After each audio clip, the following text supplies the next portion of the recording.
കൃഷ്ണ ഗുരുവായൂരപ്പ ശരണം. അങ്ങനെ ഗുരുവായൂരപ്പൻ്റെ ഉച്ചപൂജയും കളഭാലങ്കാരമൊക്കെ കഴിഞ്ഞു. ഇന്നിപ്പോൾ തിരുവോണമായതുകൊണ്ട് ഒരുപാട് വിശേഷമായ കാര്യങ്ങളായിരുന്നു. മേള ഉണ്ടായിരുന്നു, ശിവേലി ഉണ്ടായിരുന്നു. വളരെ മനോഹരമായ ഒരന്തരീക്ഷമായിരുന്നു. അതുപോലെ ധാരാളം ഭക്തജനങ്ങൾ ആ പ്രസാദമൂട്ട് ഭഗവാന്റെ പ്രസാദ സദ്യ ആണ് കഴിച്ചുകൊണ്ടിരിക്കുന്നത്. നല്ല തിരക്കാണ് അതിനും എല്ലാം കൊണ്ടും വളരെ മനോഹരമായ ആ തിരുവോണ ദിവസമാണെന്ന്. അപ്പോൾ നമുക്ക് ആ ഗുരുവായൂരപ്പൻ്റെ ചതുർബാഹുവായ വിഗ്രഹത്തിൽ, ആ ദേവകൾ പൂജിതമായ വിഗ്രഹത്തിൽ ഇന്ന് ഭഗവാൻ ഏത് രൂപത്തിലാണ് ഭക്തരെ അനുഗ്രഹിക്കാനായിട്ടിരിക്കുന്നത് നോക്കാനായിട്ട് നമുക്ക് പോവാം. ആദ്യം തന്നെ കിഴക്കേ നടയിലുള്ള മഞ്ജുളാലിൻ്റെ അവിടെ ഒന്ന് പോയിട്ട് പ്രദക്ഷിണം ചെയ്ത് നേരെ വന്ന് ആ മേൽപ്പത്തൂർ ഓഡിറ്റോറിയത്തിൻ്റെ പുറകുവശത്തുള്ള അത്തിമര ഗണപതി ക്ഷേത്രത്തിൽ വന്നിട്ട് വളരെ നന്നായിട്ടൊന്ന് തൊഴുത് പ്രാർത്ഥിക്കാം. യാതൊരുവിധ തിരക്കും ഉണ്ടാവില്ല. 4 ഭാഗവും ഇങ്ങനെ വിശാലമായിട്ടുള്ള ആ ഒരു എന്താ പറയുക, ചെറിയ ചുമരിൻ്റെ ഉള്ളിലുള്ള ആ ഗണപതി ക്ഷേത്രമാണ്. അപ്പോൾ ഗണപതിയെ നമുക്ക് 4 ദിശയിൽ നിന്ന് നോക്കി കാണാം. ഗണപതിയെ തൊഴുത് നമ്മളിങ്ങനെ അങ്ങനെ വരുമ്പോൾ പൂക്കളം കാണാം. ഗരുഡാരൂഢനായിരിക്കുന്ന മഹാവിഷ്ണുവാണ് ഇന്നത്തെ ആ പൂക്കളം. അത് കണ്ട് നമ്മൾ ഗോപുരവാതിൽ കടന്ന് അകത്തേക്ക് ഇങ്ങനെ വരാം. അകത്തേക്ക് ഇങ്ങനെ വരുമ്പോൾ ആ കൊടിമരം കാണാം. കൊടിമരത്തിൻ്റെ മുന്നിലുള്ള ആ വലിയ ബലിക്കല്ല് കാണാം. അതിൻ്റെ മുകളിലേക്ക് നോക്കിയാൽ ആ കേശവൻ്റെ, ഗജരാജൻ കേശവൻ്റെ 2 കൊമ്പുകൾ സ്വർണം കെട്ടിച്ചതിങ്ങനെ കാണാം. അതിൻ്റെ നടുക്കായിട്ട് മഹാലക്ഷ്മി ദേവീനെയും കാണാം. അതൊക്കെ കണ്ട് വരുമ്പോൾ വാതിൽപ്പടി കയറുമ്പോൾ ഇടതേ സൈഡിലുള്ള മേൽപ്പത്തൂരിൻ്റെ ആ പീഠം കാണാം. വലതേ സൈഡിൽ ആദ്യം കാണുന്ന തൂണ് നോക്കിയിട്ട് നരസിംഹാവതാരം കാണിച്ചു കൊടുത്ത ആ തൂണ് നോക്കി തൊഴാം. അങ്ങനെ നമ്മൾ ഭഗവാന്റെ ശ്രീലകത്തേക്ക് ഇങ്ങനെ നോക്കുമ്പോൾ ഇന്നിപ്പോൾ എന്തൊരു രസമാണെന്നറിയോ. ഇന്നിപ്പോൾ ആരായിരിക്കുന്നത് നമുക്ക് എല്ലാവർക്കും അറിയാം, ഇന്നത്തെ ആ അലങ്കാരം ആരാന്നുള്ളത്. കാരണം ഇന്ന് തിരുവോണമാണ്, വാമന ജയന്തിയാണ്. അപ്പോൾ അതൊക്കെ വളരെ മനോഹരമായിട്ട് നമുക്ക് അറിയാം. അപ്പോൾ ഇങ്ങനെ ഭഗവാന്റെ കാൽപാദങ്ങൾ കാണാം. അതിൻ്റെ മേലെ ഒരു കാലിങ്ങനെ വലുതായിട്ട് കാണാണ്ട്, അങ്ങനെ നോക്കുമ്പോൾ ആ അരമണിയൊക്കെ കാണാണ്ട്, ആ പൂണോലൊക്കെ ഇങ്ങനെ കാണാണ്ട്, അങ്ങനെ നോക്കുമ്പോൾ വാമന രൂപമാണ്. വാമന രൂപമായിട്ടാണ് കേട്ടോ ഒന്ന് ആ ഭഗവാന്റെ ശ്രീലകത്തെ എല്ലാവർക്കും വേണ്ടിയിട്ടുള്ള ഒരു കാഴ്ചയായിട്ട്. അങ്ങനെ കാലിൻ്റെ ചുവട്ടിലേക്ക് നോക്കിയാലോ മഹാബലി ഉണ്ട് കേട്ടോ. അങ്ങനെ മഹാബലി തമ്പുരാന് മോക്ഷം നൽകിയ ആ ദിവസം, അതാണ് ഇന്നത്തെ അലങ്കാരം. വാമന രൂപമാണ്. എന്തൊരു രസമാണെന്നറിയോ. ആ വാമനൻ്റെ മുഖത്തേക്ക് ഇങ്ങനെ നോക്കിയാലേ എന്തൊരു തേജസ്സാണ്, ഭയങ്കര തേജസ്സായിട്ടാണ്. ആ കളവം കൊണ്ട് ഇങ്ങനെ കണ്ടാൽ തന്നെ എന്തൊരു മനോഹരതയാണെന്നറിയോ. അങ്ങനെ ധാരാളം പൂക്കൾ കാണാണ്ട് മനസ്സ് നിറയുന്ന പോലെയാണ് ഇന്നത്തെ അലങ്കാരം. നല്ല മനോഹരമായ ആ ചതുർബാഹുവായ വിഗ്രഹം നിറച്ചുണ്ട്. പിന്നെ വലിയ തിരുമുടിമാലകൾ കാണാണ്ട്, അതേപോലെ വലിയ ഉണ്ടമാലകൾ കാണാണ്ട്, തെച്ചിയും തുളസിയും വെളുത്ത പൂവായിട്ടുള്ള ഉണ്ടമാലകൾ കാണാണ്ട് നല്ല രസമുണ്ട്. കമണ്ടലുമൊക്കെ ഇങ്ങനെ കാണുന്നു. കാഴ്ച വളരെ മനോഹരമാണ്.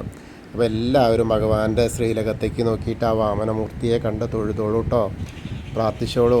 ഹരേ ഗുരുവായൂരപ്പ വാമനമൂർത്തി നമ എന്ന് പറഞ്ഞിട്ട് പ്രാർത്ഥിക്കുക. നാരായണ നാരായണ നാരായണ. അത് കഴിഞ്ഞാൽ നമ്മളിങ്ങനെ അവിടുന്ന് ഇറങ്ങുകയാണ്. അങ്ങനെ ഇറങ്ങിയിട്ട് സോപാനപ്പടിയിൽ നിന്ന് ഇറങ്ങിയിട്ട് അഗ്നികോണിലുള്ള ബലിക്കല്ല് നോക്കി തൊഴുക.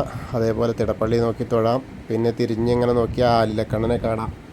അങ്ങനെ കണ്ട് ഗണപതിയുടെ അടുത്തേക്ക് ഇങ്ങനെ വരുമ്പോൾ സപ്തമാതാക്കളെയൊക്കെ കണ്ട് തൊഴുത് ഗണപതിയുടെ അടുത്തേക്ക് വരാം. അവിടെ ഇന്ന് മനോഹരമായിട്ടുള്ള ആ കളഭാലങ്കാരമുണ്ട്, ചന്ദനം കൊണ്ടിങ്ങനെ ചാർത്തിയിട്ട്. കൊമ്പ് ഉണ്ട്, തുമ്പിക്കൈ ഉണ്ട്, നല്ല ഗോപി തിലകം വെച്ചിട്ടുണ്ട്, അതേപോലെ കിരീടം വെച്ചിട്ടുണ്ട്, മഞ്ഞ പട്ടുപിടിപ്പിച്ചിട്ടുണ്ട്. നല്ല രസമായിട്ടുള്ള അലങ്കാരം കേട്ടോ ഗണപതിക്ക്. അപ്പോൾ ഗണേശനെ കണ്ട് പ്രാർത്ഥിച്ചോളൂ കേട്ടോ, എല്ലാവരും പ്രാർത്ഥിച്ചോളൂ. ഏകദന്തം മഹാകായം തപ്തകാഞ്ചന സന്നിഭം ലംബോദരം വിശാലാക്ഷം വന്ദേഹം ഗണനായകം. അത് കഴിഞ്ഞ് സരസ്വതി ദേവീനെയും പ്രാർത്ഥിക്കാം. സരസ്വതി നമസ്തുഭ്യം വരദേ കാമരൂപിണി വിദ്യാരംഭം കരിഷ്യാമി സിദ്ധിർഭവതു മേ സദാ. അങ്ങനെ അവിടെ കണ്ട് തൊഴുത് നമ്മൾ നേരെ ഇങ്ങനെ വരുമ്പോൾ ആ കോർണറിലെത്തിയാൽ ചെറിയ ഗണേശനെ കാണാം.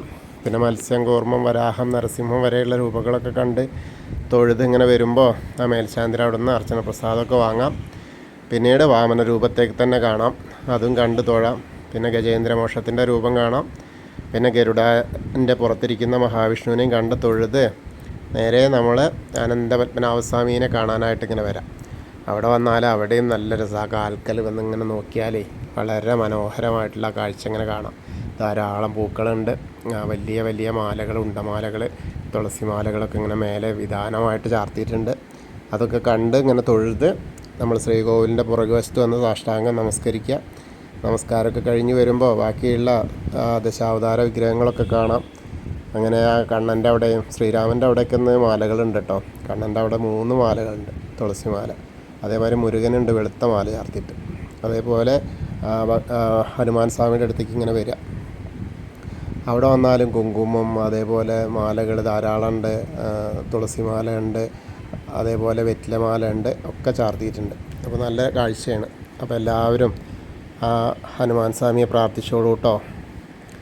ത്വമസ്മിൻ കാര്യനിര്യാഗേ പ്രമാണം ഹരിസത്തമ ഹനുമാൻ യജ്ഞമാസ്തായ ദുഃഖക്ഷയകരോ ഭവ മനോജവം മാരുതതുല്യവേഗം ജിതേന്ദ്രിയം ബുദ്ധിമതാം വരിഷ്ഠം വാതാത്മജം വാനരയൂഥമുഖ്യം ശ്രീരാമദൂതം ശിരസാ നമാമി. ബുദ്ധിർബലം യശോധൈര്യം നിർഭയത്വം അരോഗത അജാഡ്യം വാക്പടുത്വം ഹനുമസ്മരണാത് ഭവേത്. ഓം നമോ ഭഗവതേ ആഞ്ജനേയായ മഹാബലായ സ്വാഹ. ഹനുമാൻ സ്വാമിയെ കണ്ട് തൊഴുത് അങ്ങനെ ആ രാധാകൃഷ്ണ വിഗ്രഹവും അതേപോലെ കാളിയമർദ്ദന രൂപവും വെണ്ണക്കണ്ണനെയൊക്കെ കണ്ടിങ്ങനെ വരുമ്പോൾ നമ്മൾ ഓവിൻ്റെ അവിടെ വന്ന് പ്രാർത്ഥിക്കുക. പിന്നീട് നമ്മൾ താമരക്കണ്ണനെ കണ്ട് തൊഴാം. കൽപ്പകവൃക്ഷത്തിൻ്റെ ചുവട്ടിലിരിക്കുന്ന താമരക്കണ്ണനെ കണ്ട് തൊഴുതോളൂ കേട്ടോ. എല്ലാ കാര്യങ്ങളും അവിടെയും പ്രാർത്ഥിക്കുക. പിന്നീട് നമ്മളിങ്ങനെ കിഴക്കേ നടയിലേക്ക് ഇങ്ങനെ മുകളിലേക്ക് നോക്കിയാൽ കൊടിമരം കാണാം. കൊടിമരം കണ്ട് തൊഴാം. പിന്നെ നമ്മുടെ മണിക്കിണർ നോക്കി തൊഴാം. അതേപോലെ നൃത്താറയിലേക്ക് നോക്കിയിട്ട് തൊഴാം. അങ്ങനെ നമ്മൾ കുറൂരമ്മേനെയും നാരദരെയും അതേപോലെ മേൽപ്പത്തൂരിനെയൊക്കെ കണ്ട് തൊഴുത് ഇങ്ങനെ വസുദേവരെയൊക്കെ കണ്ട് തൊഴുത് വടക്കേ നടയിലൂടെ ഇങ്ങനെ വരാം. ഇങ്ങനെ വന്ന് പ്രസാദ കൗണ്ടറിൻ്റെ അവിടെ നിന്ന് ചന്ദനം തീർത്തൊക്കെ വാങ്ങാം. അതൊക്കെ വാങ്ങിയിട്ട് നേരെ നമ്മൾ ഇടത്തരികത്ത് കാവിലെ ഭഗവതിയുടെ അടുത്തേക്ക് വരികയാണ്.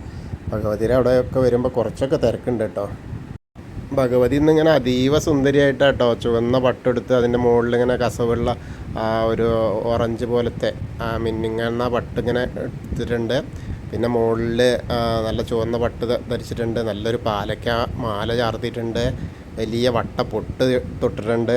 വളരെ മനോഹരമായിട്ടുള്ള അലങ്കാരം തന്നെ അമ്മ ഇന്ന് ഓണായിട്ടേ നല്ല സുന്ദരിയായിട്ട് സന്തോഷമായിട്ടായിരിക്കണത്. ഭക്തരെ എല്ലാവരെയും എല്ലാ മക്കളെയും കാണാനായിട്ട് കാത്തിരിക്കുക അമ്മ. അപ്പോൾ നമുക്ക് അമ്മയെ കണ്ട് തൊഴാം. സർവമംഗളമാംഗല്യേ ശിവേ സർവാർത്ഥസാധികേ ശരണ്യേ ത്രയംബകേ ഗൗരി നാരായണി നമസ്തുതേ. അങ്ങനെ അവിടുന്ന് വന്ന് അങ്ങനെ കോർണറിലെത്തിയാൽ മമ്മിയൂരപ്പനെ പ്രാർത്ഥിക്കാം.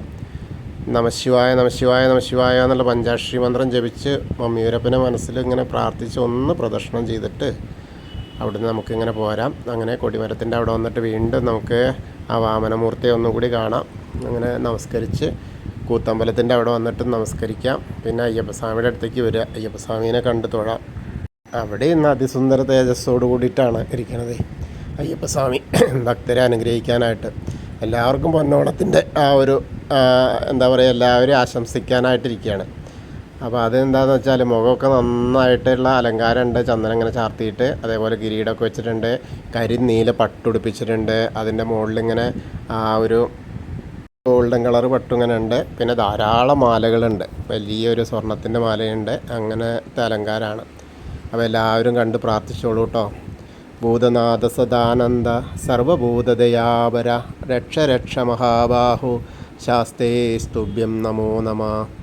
അങ്ങനെ അത് കഴിഞ്ഞിങ്ങനെ വരുമ്പോൾ പ്രദക്ഷിണമായിട്ട് വന്ന് പടിഞ്ഞാറ് നടയിൽ വന്ന ദീപസ്തംഭത്തിൻ്റെ മുകളിലുള്ള വേണുഗോപാലിനെ കണ്ട് തൊഴാം. പിന്നെ കൊടിമരത്തിൻ്റെ മുകളിലുള്ള ഗരുഡധ്വജനെയും കണ്ട് തൊഴുത്ത് പടിഞ്ഞാറ് നടയിൽ കൂടെ പുറത്തേക്ക് ഇങ്ങനെ വന്ന് അന്നലക്ഷ്മി ഹാളിൻ്റെ അധീനം വരുമ്പോൾ രുദ്രതീർത്ഥക്കുളത്തെ നോക്കി പ്രദക്ഷിണം ചെയ്യാം. ആ കാളിയമർദ്ദന രൂപം കാണാം. പിന്നെ അവിടെ ഇങ്ങനെ വരുമ്പോൾ ഇന്ന് പ്രസാദകൂട്ടിൻ്റെ തിരക്കാണ്. ഓണസദ്യയുടെ തിരുവോണസദ്യയുടെ തിരക്കുണ്ട്. അങ്ങനെ നാരായണാലയത്തിലൊന്ന് കയറിയിട്ട് പൂന്താനം തിരുമേനി പൂജിച്ചിരുന്ന വിഗ്രഹമൊക്കെ കണ്ട് തൊഴുത് അങ്ങനെ ആ തിരക്കിനിടയിലും ഇങ്ങനെ വന്നാൽ നമുക്ക് ഭഗവതിയുടെ അവിടെ വരാം. പിന്നീട് അവിടെ നിന്ന് തൊഴുത് നേരെ നമ്മൾ വലിയ ദീപസ്തംഭത്തിൻ്റെ അവിടെ കിഴക്കേ നടയിൽ നിന്ന് ഒന്നുകൂടി വാമനമൂർത്തിയെ കണ്ട് തൊഴാം. പിന്നെ നമ്മൾ തെക്കേ നടയിലുള്ള കൂവളത്തെ ഒന്ന് പ്രദർശനം ചെയ്യാനായിട്ട് വരാം. പ്രദർശനം ചെയ്യുമ്പോൾ മഹാദേവനും പാർവതി ദേവീനെയൊക്കെ കണ്ട് തൊഴാം. അപ്പോൾ നമ്മൾ ഇന്നത്തെ ഗുരുവായൂരപ്പൻ്റെ ഉച്ചപൂജയും കളഭാലങ്കാരമൊക്കെ കണ്ട് തൊഴുതു. എല്ലാവർക്കും ആ ഗുരുവായൂരപ്പൻ്റെ അനുഗ്രഹം ലഭിക്കും. കൃഷ്ണായ വാസുദേവായ ഹരയേ പരമാത്മനെ പ്രണതക്ലേശനാശായ ഗോവിന്ദായ നമോ നമഃ. ഹരേ കൃഷ്ണ. ഗുരുവായൂരപ്പ ശരണം. ഇനിയിപ്പോൾ ചെറിയൊരു കഥ. ഇന്ന് നമ്മൾ വാമനാവതാരത്തന്നെ ആയിക്കോട്ടെ. അസുര രാജാവായ ആ മഹാബലിയിൽ നിന്നാണല്ലോ വാമനാവതാരം എടുക്കേണ്ടി വന്നത്. പ്രഹ്ലാദൻ്റെ പൗത്രനും വിരോചൻ്റെ മകനുമായിരുന്നു മഹാബലി.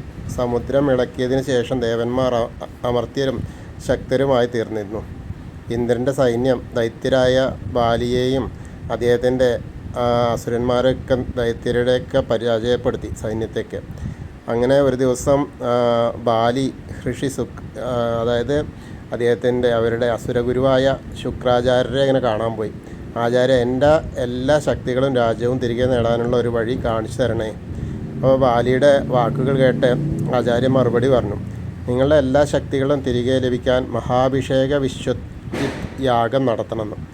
അപ്പോൾ ശുക്രാചാര്യരുടെ മേൽനോട്ടത്തിൽ ആ യാഗം നടത്താൻ ബാലി സമ്മതിച്ചു. യാഗത്തിന് ശേഷം കാറ്റിൻ്റെ വേഗതയിൽ ഓടുന്ന 4 വീടുകൾ ഭരിക്കുന്ന ഒരു സ്വർണ്ണരഥം ബാലിക്ക് ലഭിച്ചു. നിരവധി അമ്പുകളൊക്കെ ഉള്ള ഒരു ആവനാഴി, സിംഹത്തിൻ്റെ തലയുള്ള ഒരു കൊടിമരം, സ്വർഗീയ കവചം എന്നിവയും ബാലിക്ക് ലഭിച്ചു. ഇവയ്ക്കൊപ്പം ശുക്രാചാര്യർ എപ്പോഴും വിരിയുന്ന പുഷ്പങ്ങളുടെ ഒരു മാലയും ഇടിമുഴക്കം പോലെയുള്ള യുദ്ധാഘോഷമുള്ള ഒരു ശംഖും അദ്ദേഹത്തിന് നൽകി. തുടർന്ന് ബാലി ഇന്ദ്രനെതിരെ യുദ്ധത്തിന് പോയി. ഇത്തവണ ആ ദൈത്യൻ്റെ ബാലിയുടെ യുദ്ധത്തിൽ, അതായത് ബാലിയുമായിട്ടുള്ള യുദ്ധത്തിൽ ഇന്ദ്രൻ തോറ്റു. അപ്പോൾ ഇന്ദ്രൻ യുദ്ധക്കളത്തിൽ നിന്ന് ഓടിപ്പോയി. തൻ്റെ വിജയകരമായ സ്ഥാനം നിലനിർത്താൻ ബാലി വീണ്ടും ശുക്രാചാര്യരുടെ മാർഗനിർദ്ദേശം ചോദിച്ചു. അപ്പോൾ ശുക്രാചാര്യൻ പറയുകയാണ്, നിങ്ങൾ യാഗങ്ങൾ തുടർന്നുകൊണ്ടിരുന്നാൽ നിങ്ങൾക്ക് നിർഭയവും ശക്തവുമായ ജീവിതം നയിക്കാൻ കഴിയും. ദരിദ്രർക്കും ബ്രാഹ്മണർക്കും ദാനം നൽകണം. അങ്ങനെ ബാലി ഉടനെ തന്നെ അതിന് സമ്മതിച്ചു. അതേസമയം ദേവശക്തികളൊക്കെ അവർക്ക് തിരികെ ലഭിക്കാനുള്ള മാർഗം പഠിക്കാൻ ഇന്ദ്രൻ ആചാര്യൻ, അതായത് ദേവഗുരുവായ ബൃഹസ്പതിയെ ഇങ്ങനെ സമീപിച്ചു. അപ്പോൾ ബൃഹസ്പതി ഇന്ദ്രനോട് പറഞ്ഞു വിഷ്ണുവിൻ്റെ സഹായം തേടാൻ. അങ്ങനെ ഇന്ദ്രൻ വിഷ്ണുവിനെ പ്രീതിപ്പെടുത്താൻ വേണ്ടി തപസ് ചെയ്തു. ഇന്ദ്രൻ്റെ അമ്മയും മഹർഷി കശ്യപൻ്റെ ഭാര്യയുമായ അദിതി തൻ്റെ മകൻ കുഴപ്പത്തിലായിരിക്കുന്നത് കണ്ട് സഹായത്തിനായി വിഷ്ണുവിൻ്റെ അടുത്തേക്ക് പോയി. ഭഗവാൻ വിഷ്ണു പറഞ്ഞു, ദേവമാത, ഞാൻ നിങ്ങളെ സഹായിക്കും. സമീപ ഭാവിയിൽ ഞാൻ നിങ്ങളുടെ മകനായിട്ട് ജനിക്കും. ഞാൻ ബലിയെ കൊല്ലും. അങ്ങനെ അദിതി ഒരു ആൺകുട്ടിയെ പ്രസവിച്ചു. അവൾ അവനെ വാമനൻ എന്ന് പേരിട്ടു. ഒരു ദിവസം വാമനൻ ബ്രാഹ്മണനായി വേഷമിട്ട ശുക്രാചാര്യരും ദൈത്യരാജ ബലിയും യാഗം നടത്തുന്ന സ്ഥലത്തേക്ക് പോയി. അപ്പോൾ ബലി ബ്രാഹ്മണ ബാലനെ കണ്ടപ്പോൾ സ്വാഗതം ചെയ്തുകൊണ്ട് ചോദിച്ചു, ബ്രാഹ്മണനായ ഞാൻ എന്താണ് താങ്കൾക്ക് തരേണ്ടത് എന്ന് ചോദിച്ചു. ബ്രാഹ്മണൻ എന്ത് ചോദിച്ചാലും കൊടുക്കുമല്ലോ യാഗസമയത്ത്. പറഞ്ഞു, നിങ്ങൾ ബ്രാഹ്മണർക്ക് ദാനം ചെയ്യുന്നതിനെക്കുറിച്ച് ഞാൻ ധാരാളം കേട്ടിട്ടുണ്ട്. എനിക്ക് സമ്പത്തോ ആഡംബരങ്ങളോ വേണ്ട.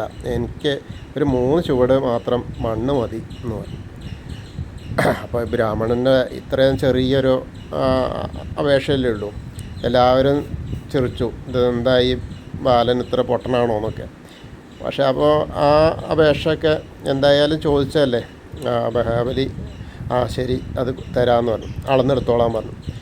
അപ്പോൾ അങ്ങനെ വലിയ ഒരു ബാലനായിട്ട് അങ്ങനെ ആ വാമന സ്വരൂപത്തിൽ ഇങ്ങനെ വളർന്നു. അപ്പോൾ ആദ്യത്തെ ഭൂമിയേക്കാളിൽ വലുതായി. അപ്പോൾ അങ്ങനെ ആദ്യത്തെ ചുവട് ആ ഭൂമിയിൽ വെച്ചു. പിന്നെ ഇനിയിപ്പോൾ എവിടെയുള്ളതെന്ന് വെച്ചപ്പോൾ അടുത്ത വെച്ച അമരാവതിയിലും വെച്ചു. അതായത് ഇന്ദ്രൻ്റെ ആയി. ഇപ്പോൾ അമരാവതി എൻ്റേതാണെന്നും പറഞ്ഞു ബാലൻ. അപ്പോൾ ഇനി 2ാമത്തെ കഴിഞ്ഞു, ഇനി 3ാമത്തെ ഇനി എവിടെ ഞാൻ വെക്കേണ്ടത് വെച്ചു. അപ്പോഴാണ് അബദ്ധം മനസ്സിലായത് ബാലിക്ക്. അപ്പോൾ മഹാബലി പറയാണ്, ഇനിയിപ്പോൾ വേറെ ഒരു രക്ഷയില്ല. അപ്പോൾ തൻ്റെ അവസ്ഥയൊക്കെ മനസ്സിലായി, ഇവരുടെ ചതിയും വഞ്ചനയൊക്കെ മനസ്സിലായി.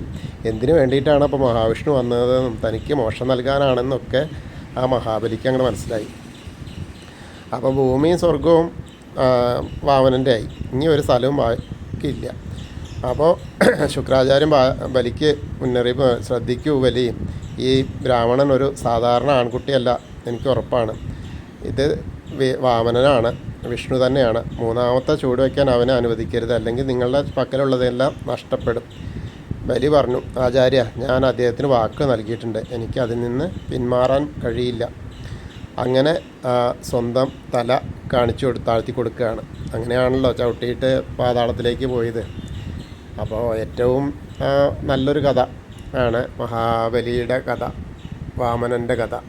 പക്ഷേ വിഷ്ണു ഭഗവാൻ തന്നെ അറിയായിരുന്നു, വാമന രൂപത്തിൽ വരുമ്പോൾ തന്നെ അറിയായിരുന്നു മഹാബലി വളരെ നല്ല ഭരണാധികാരിയാണ്, ജനങ്ങൾക്കെല്ലാം ക്ഷേമം ചെയ്യുന്ന ആളാണെന്നൊക്കെ അറിയാം.